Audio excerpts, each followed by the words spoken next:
In the works for Kentucky drivers, a bill working its way through the General Assembly would drastically change the process for getting a driver's license, but it would make the license now a valid federal ID so that you could use it to board a plane or get into a military base. Local 12 Joe Webb is a valid Kentucky driver's license holder.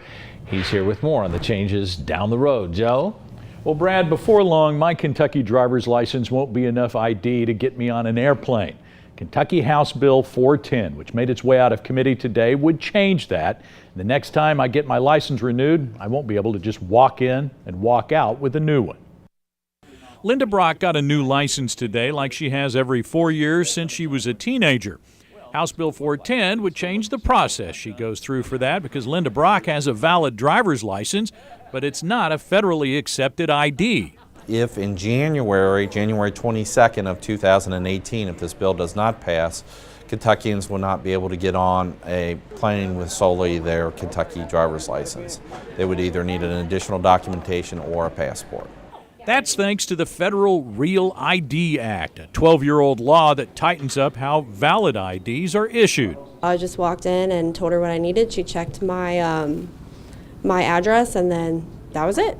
No more of that. Under House Bill 410, Kentuckians would have the option of purchasing a voluntary travel ID to replace their standard driver's license. The clerk's office would collect your information but send it to a secure central issuing office, where all the employees there have extensive background checks. Like in many states, you'd come in, present your documentation, you'd be given a temporary card indicating that you've applied, and then they would actually mail the license in 5 to 7 business days. Under House Bill 410, the new license would be good for 8 years instead of 4, but would cost $43 instead of $20. Some conservatives are opposed because of privacy concerns. Frequent flyers are on board. If it costs more and it takes longer to get your license, will it be worth it?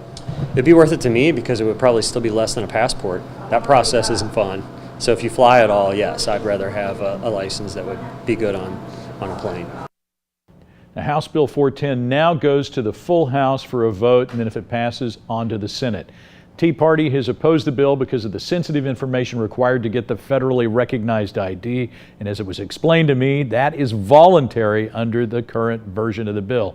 If you don't want a full-blown ID, you can still just go in and get a conventional driver's license. Brad? Interesting, Joe. A similar bill passed both houses last year, but was vetoed by Governor Matt Bevin. This year, he says he is committed to finding a solution to the ID problem.